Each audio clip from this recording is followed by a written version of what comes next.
अब हम लोग, ठीक है,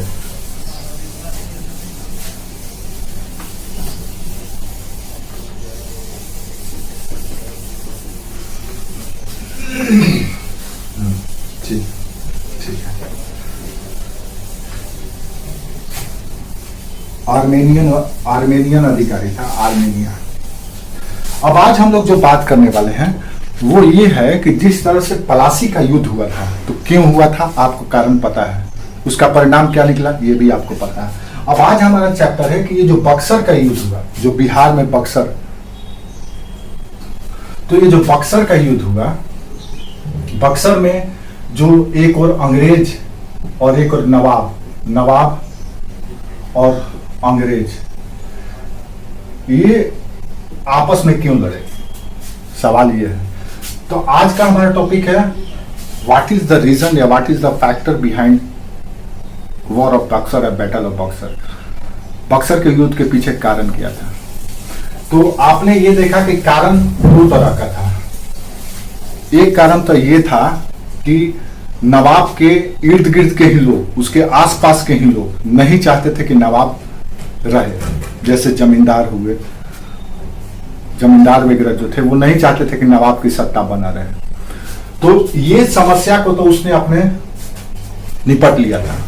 कई जमींदारों को दबा दिया गया, उनके विद्रोह को दबा दिया गया, उनके जमींदारी को छीन ली गई, इस तरह से उनको दबा दिया गया। लेकिन जो मुख्य चुनौती था और जिसमें वो पार्टी के रूप में था, पक्षकार के रूप में था, अंग्रेज के एक समस्या थे और इस समस्या से निपटने में मीर कासिम असफल रहा। वो चाहता था कि इस समस्या से निजात मिल जाए। और मीर कासिम, आपको पता है कि बंगाल का नवाब अंग्रेजों के मदद से ही बना था। उन्हीं के साथ समझौता करके, उन्हीं के साथ संधि करके, समझौता करके मीर जाफर को हटा करके स्वयं नवाब बना था। अब स्वाभाविक है कि अगर हम आपको नवाब बनाए हैं, पिछले नवाब को परच्युत करके हटा करके, तो स्वाभाविक है कि हम उससे असंतुष्ट थे, तो आपको उस असंतुष्टि को फुलफिल करना है, मुझे संतुष्ट करना है, मेरी जरूरतों को पूरा करना है। मुझे फ्री होकर के ट्रेड करने दीजिए, हम जैसा करना चाहें वैसा हमें करने दीजिए। अगर नहीं करने देंगे दिन आपको भी हटा देंगे।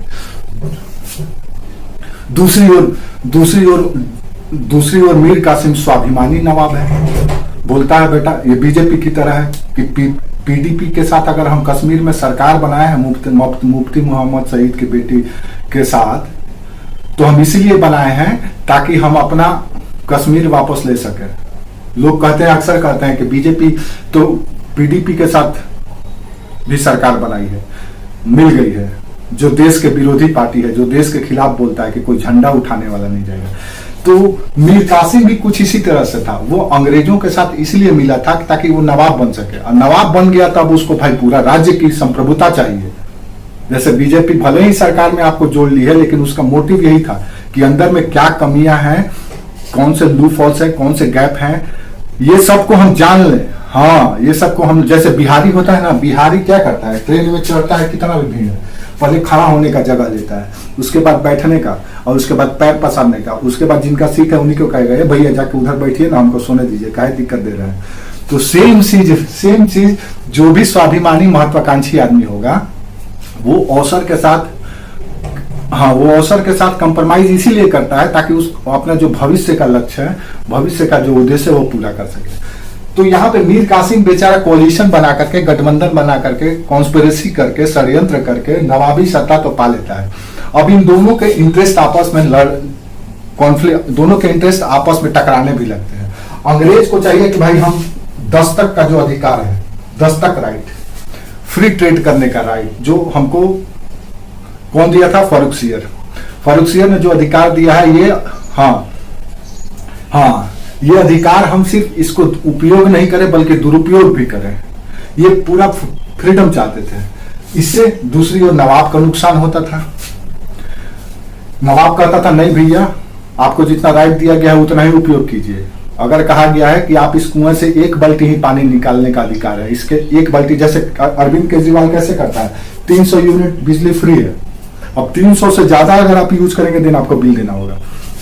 तो नवाब भी कुछ इसी तरह से कर रहा है मीर कासिम, कि भैया आपको अगर दस्तक का अधिकार दिया गया है तो जो अधिकार दिया गया है उसी का उपयोग कीजिए, यह न कि आप दूसरे को भी बेचने लगी है, भारतीय व्यापारियों को भी देने लगी है और उससे मुनाफा कमाइए। इससे क्या होगा, राज्य को नुकसान होगा। तो जब राज्य को नुकसान होने लगा तो स्वाभाविक है कि उसका स्वाभिमान जगा, क्योंकि वो राजा बना है, नवाब बना है, और उसका आय नहीं होगा, उसका अथॉरिटी नहीं होगा, उसका पावर नहीं होगा, तो फिर किसके पास होगा। तो इसके लिए दोनों के बीच में लड़ाई होने लगा।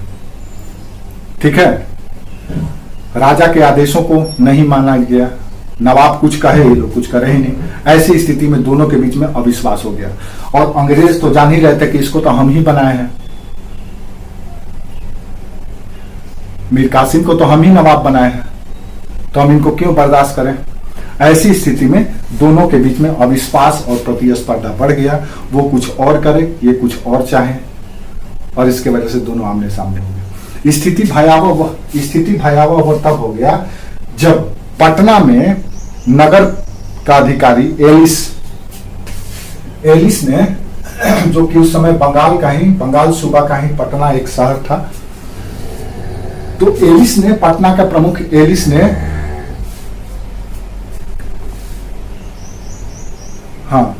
पटना के एलिस ने कलकत्ता काउंसिल के निर्देश पर पटना शहर पर आक्रमण कर दिया। और उससे पहले 1763 से कई युद्ध अंग्रेज और मीर कासिम के बीच हुए थे। उस युद्ध में मीर कासिम पराजित हुआ था, लेकिन जब एलिस ने पटना पर आक्रमण किया, कई लोग मारे गए, तो ऐसी स्थिति में अब मीर कासिम और अंग्रेजों के बीच आमना सामना होना जरूरी था। कई युद्धों में पराजित होने के बाद बेचारा मीर कासिम भागे भागे पहुंच गया अवध के नवाब के पास। अब देखो बक्सर की घटना, क्यों हुआ बक्सर की घटना, कारण आपको पता है कि भाई अंग्रेज और मीर कासिम के इंटरेस्ट आपस में टकरा रहे हैं। अंग्रेज कुछ और करना चाहते हैं, नवाब कुछ और दे रहा है, तो इसलिए ये घटना होने लगा।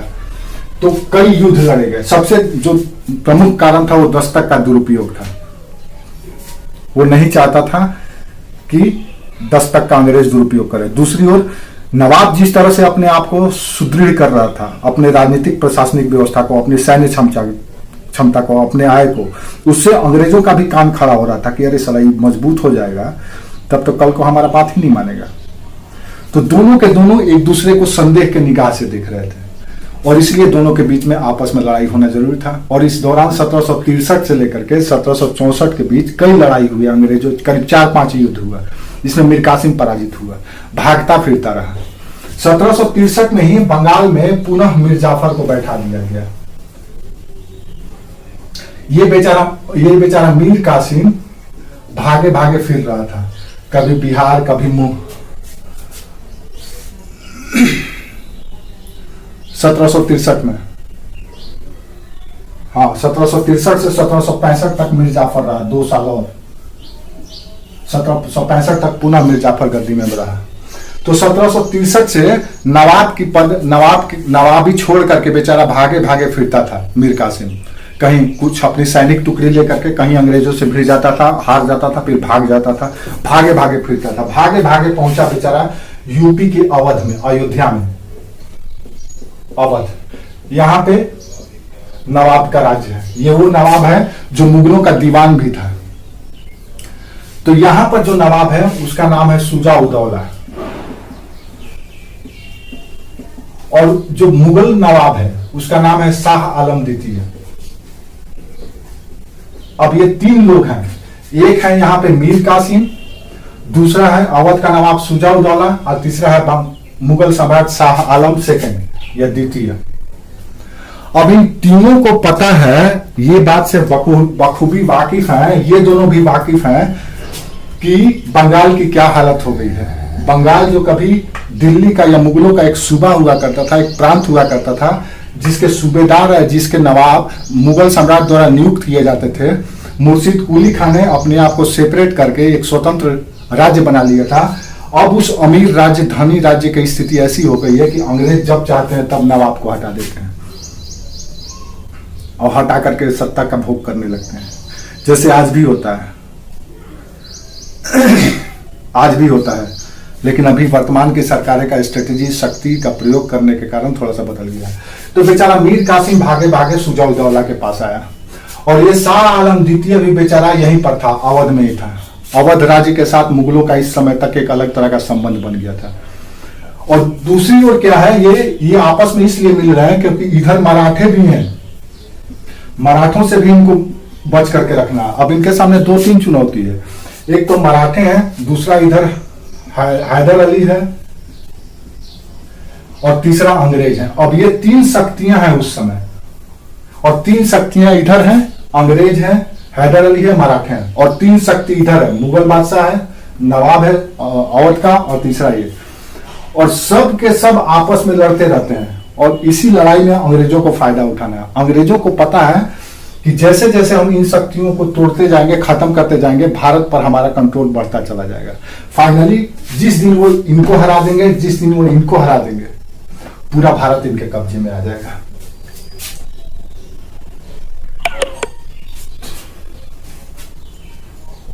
मुगल सम्राट था, मुगल बादशाह था ये। जैसे ये समझ लो कि ये यूनियन गवर्नमेंट है, जैसे मोदी है ये। मोदी मत रखो यहाँ पे, मनमोहन सिंह रख लो। मोदी तो बहुत कद्दावर है, मोदी तो बहुत पावरफुल है। मोदी इस समय मराठों की तरह है, तो यहाँ पे मनमोहन सिंह रख लो। ये मनमोहन सिंह को पता है कि भैया मेरा पावर कितना है, हमारी अब बिसात क्या रह गई है, क्योंकि जो छोटे छोटे रीजनल पार्टियां हैं जो राज्यों में, वो इनके साथ बार्गेनिंग करती हैं, इनको ब्लैकमेल करते रहती हैं। तो ये बेचारे इसके साथ मिल करके अपना रह रहे हैं, अपना राज्य चला रहे हैं, क्योंकि इसका दीवान भी रह चुका है यहाँ का नवाब सफदरजंग, उसके पिता, ये लोग यहाँ के राज्य सेवा देते रहे हैं। तो ऐसी स्थिति में शाह आलम द्वितीय जो मुगल बादशाह था, अवध के नवाब के यहाँ वो भी था। उसी समय मीर कासिम पहुंचा और बताया कि हमारी स्थिति ऐसी हो गई, अगर हम लोग एक साथ मिल करके नहीं लड़ेंगे तो आज हमारी बारी है, आज अगर हमारा घर आगे के जद में है तो कल आपकी भी बारी आएगी, आपका भी घर जलेगा। तो इन लोगों को भी डर हो गया, इन लोगों को भी डर हो गया।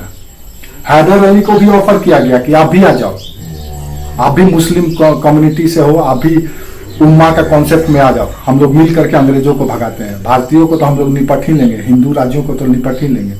लेकिन हैदर अली वादा करके बाद में मुंह कर गया, बोला नहीं हम नहीं आएंगे। ये सोचता था कि हम अकेले ही काफी हैं, तो था भी, जुझारू था, एक सामान्य सैनिक से नवाब बन गया था हैदराबाद का, मैसूर का।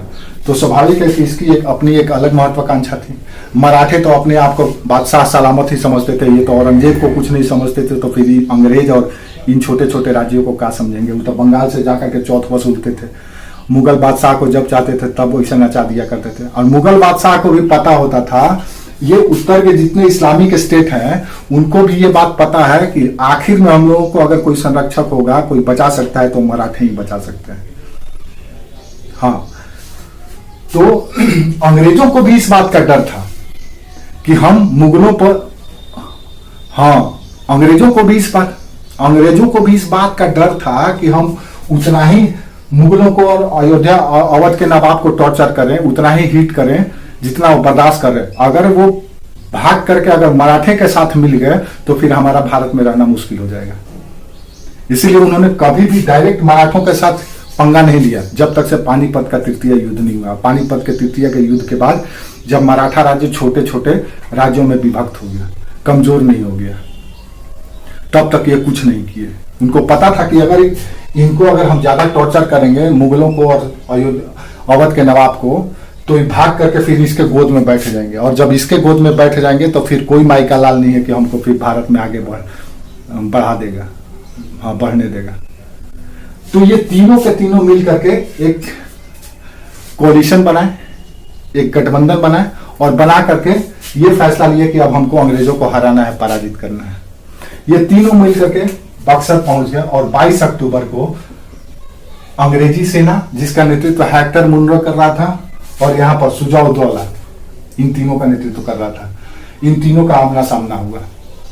पहली बार इतिहास में नवाबों की सेना और अंग्रेजों की सेना दोनों आमने सामने हुई।